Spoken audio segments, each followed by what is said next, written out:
Share બજારમાં ઉથલપાથલ અંગે stock market expert Viral મહેતાનું નિવેદન સામે આવ્યું છે। અમેરિકા ચીનના ટ્રેડ વોરની દેશ દુનિયાના અર્થતંત્ર પર અસર દેખાઈ છે। ભારતીય બજારમાં કડાકાની સ્થિતિ ટેમ્પરરી જ રહેશે। ભારતીય બજાર માટે આ પરિસ્થિતિ એક તક સમાન છે। અમેરિકા ચીન પાસેથી જ્યારે માલસામાન ખરીદનું બંધ કરશે ત્યારે ભારતને એક નવી તક સાંપડશે। મે મહિનાના મધ્ય સુધી આ પરિસ્થિતિ રહેવાની શક્યતા તેમને વ્યક્ત કરી છે। 2 મહિના પછી માર્કેટ રિકવરી મોડમાં આવશે, જ્યારે કે લોંગ ટર્મ ઇન્વેસ્ટરોએ હાલની પરિસ્થિતિમાં ઇન્વેસ્ટ કરવું જોઈએ। એસઆઈપી કરતા લોકોને ફંડ વધારવાની પણ સલાહ આપી છે। શોર્ટમાં ટ્રેડર્સને હાલ માર્કેટથી દૂર રહેવાની સલાહ આપી છે। અત્યારે જે 4% ડાઉન છે આનાથી થોડો ઘટાડો આવી શકે છે। આ જે વસ્તુ છે એ આપણે ટેમ્પરરી જોશું।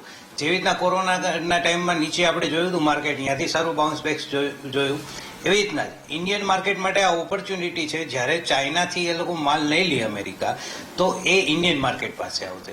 એટલે આ ઇન્ડિયન માર્કેટ માટે ઓપોર્ચ્યુનિટી છે, પણ ફિલહાલ શોર્ટ ટર્મ માટે એટલે એમ કહી શકાય કે મે ફર્સ્ટ વીક સેકન્ડ વીક સુધી માર્કેટમાં આવી મુવમેન્ટ રહેશે। ધેન આફ્ટર માર્કેટ રિકવરી મોડમાં આવશે। ઇન્વેસ્ટરો માટે ખાસ સલાહ, જે લોંગ ટર્મ ઇન્વેસ્ટરો છે એ લોકોએ આ સમયે ધીરે ધીરે કરીને ઇન્વેસ્ટમેન્ટ કરવું જોઈએ। અત્યારે નિયર અબાઉટ 33% થી 40% જેવું ઇન્વેસ્ટમેન્ટ કરી લેવું જોઈએ। બાકીનું મેના ફર્સ્ટ વીકમાં કરવું જોઈએ।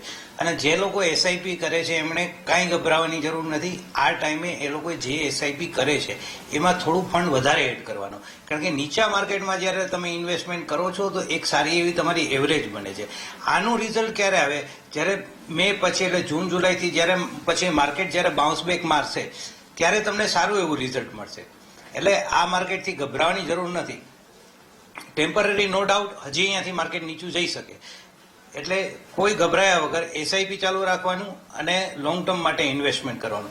જે ટ્રેડર્સ છે એમણે હમણાં શોર્ટ ટર્મ માટે માર્કેટથી દૂર રહેવું જોઈએ અને કોઈ ટ્રેડ ન કરવો જોઈએ, કારણ કે માર્કેટની વોલેટિલિટી અમેરિકાના ટ્રમ્પ સાહેબ જે રીતે આગળ પગલાં ભરશે એના ઉપર આધાર રાખશે।